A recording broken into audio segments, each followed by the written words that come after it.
Então Moisés falou, olha, é o seguinte, se você quiser se dar bem na vida, obedeça aos poderes. Se você quiser se dar mal, é simples, se rebele contra os poderes. Se você fizer tudo certo, você vai ser abençoado. Se você não fizer o que Deus está mandando você fazer, você vai ser amaldiçoado.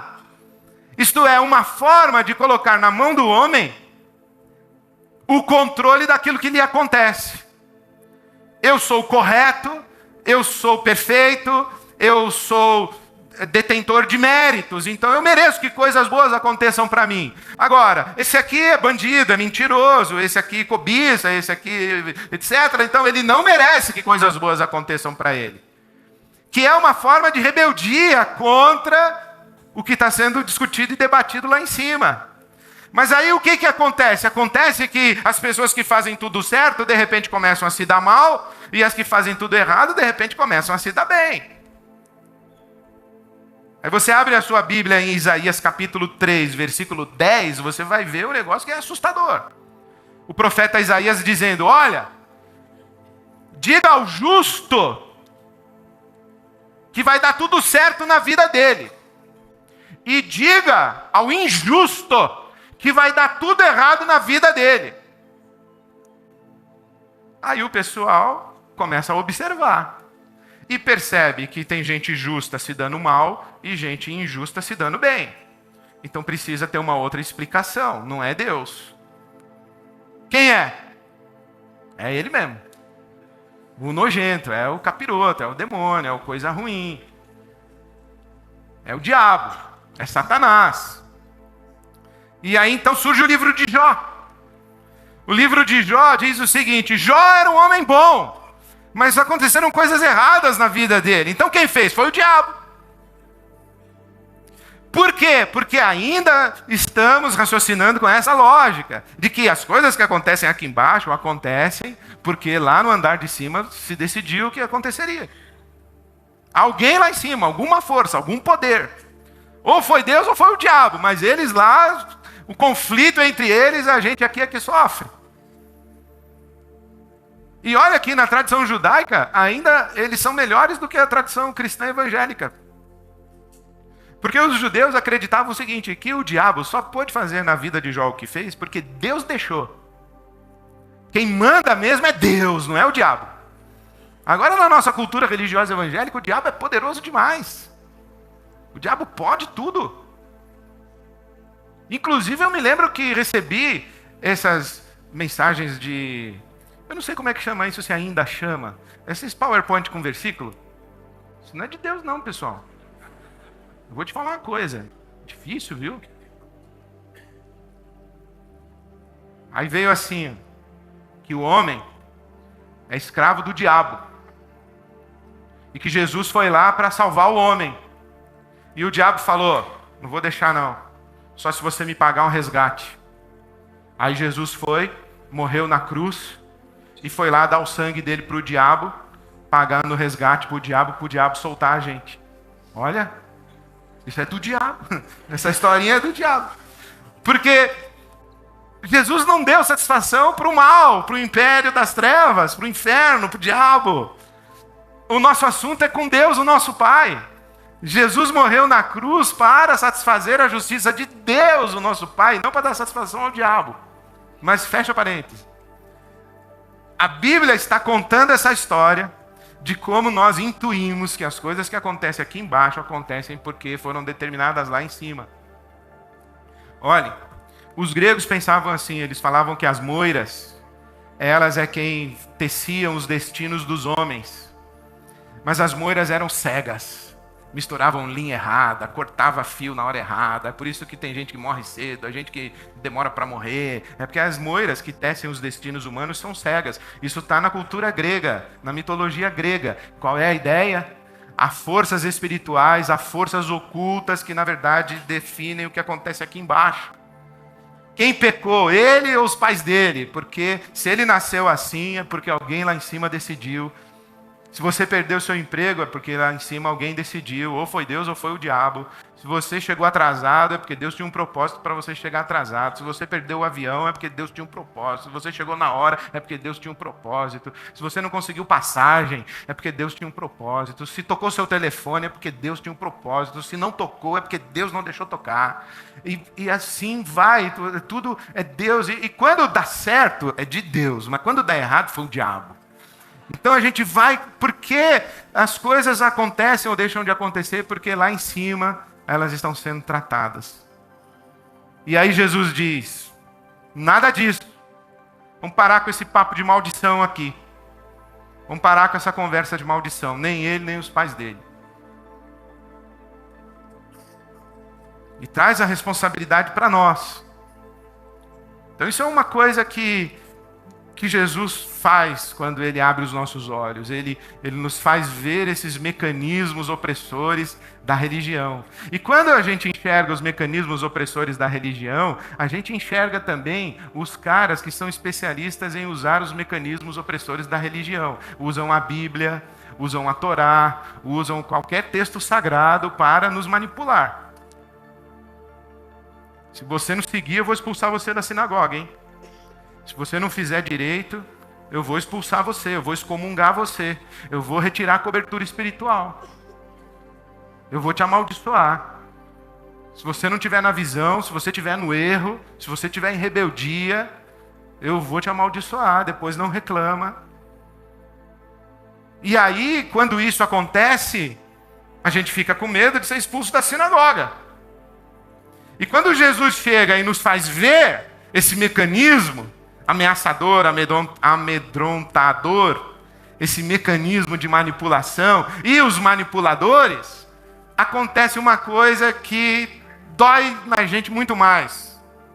A gente descobre e enxerga que nós mesmos somos vítimas de um sistema confortável e que a gente gosta desse sistema confortável de manipulação, porque dá uma certa segurança para nós e também, olha, a nossa vida já está encaixada. Veja que interessante, né? Os pais do menino, ou do que já não era menino, né? Já era um cara crescido, eles não ficam felizes que o filho foi curado. Eles já se haviam habituado com o fato de terem tido um filho cego de nascença.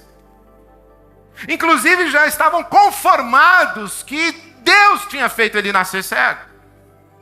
Inclusive o filho deles vivia pedindo esmola nas ruas.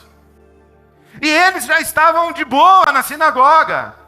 Eles já estavam com a sua rede de relações ali na sinagoga. Eles já faziam negócios com o pessoal da sinagoga. Eles já eram amigos dos sacerdotes. Eles já faziam parte das famílias que estavam integradas ali na sinagoga. Ali a sinagoga nasceu na casa da avó deles. Começou na casa da sala da tia, na sala da casa da tia.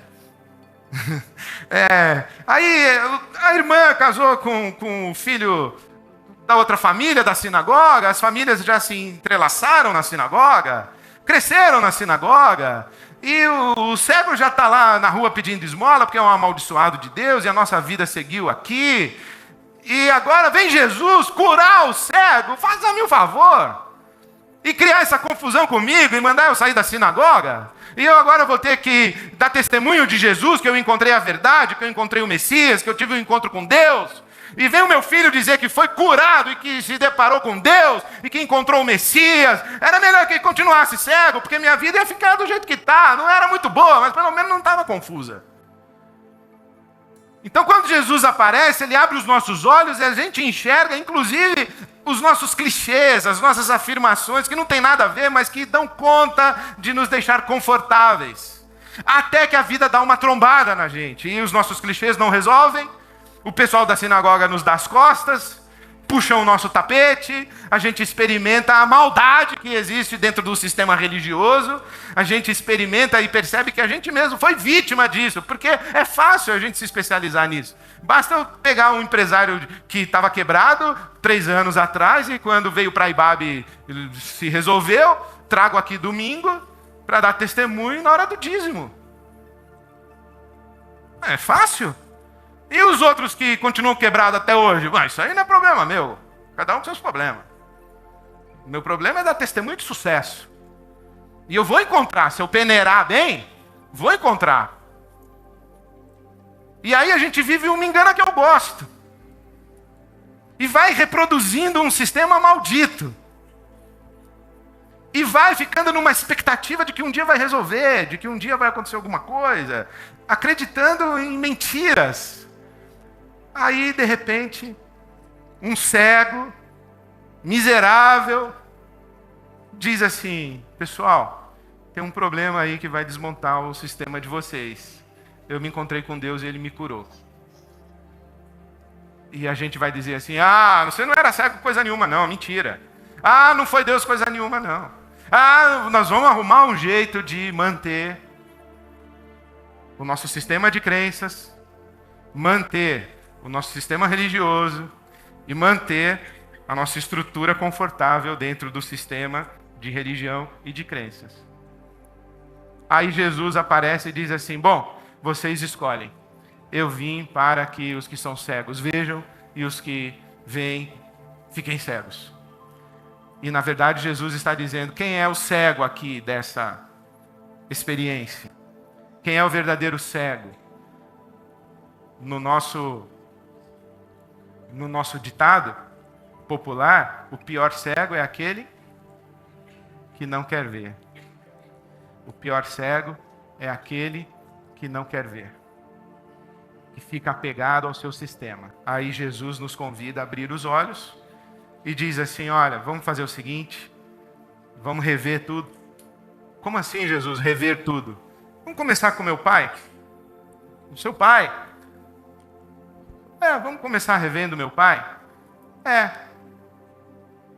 Vamos lá. Bom, vocês acreditaram que o meu pai visita a maldade dos pais dos filhos até a terceira e quarta geração, não é? Então, vocês acreditaram que o filho paga o pecado da geração anterior, não é? Vocês acreditaram em maldição hereditária, não é? Então, vocês não leram Ezequiel 18? A alma que pecar, essa morrerá? Vocês não leram Ezequiel 18, o profeta, que disse que se o pai for um homem justo, ele vai viver. Se o filho for um homem ímpio, ele vai morrer. E se o neto for um homem justo, ele vai viver. E que um não paga o pecado do outro, cada um é responsável por si. Vocês não leram Ezequiel falando isso? Essa parte a gente não conseguiu entender, porque parece que contradiz, né? Ezequiel contradiz lá o Êxodo 20. Falou, então, tá vendo? A gente tem que ir fazendo revisões. O que a gente acreditou lá atrás não combina direito com o que está acontecendo, a gente vai arrumando outra explicação. Não, mas é assim mesmo? Aí Jesus fala: não sei, o que você acha? Eu pergunto para você, o que você acha? Ezequiel 18 não contraria Êxodo capítulo 20?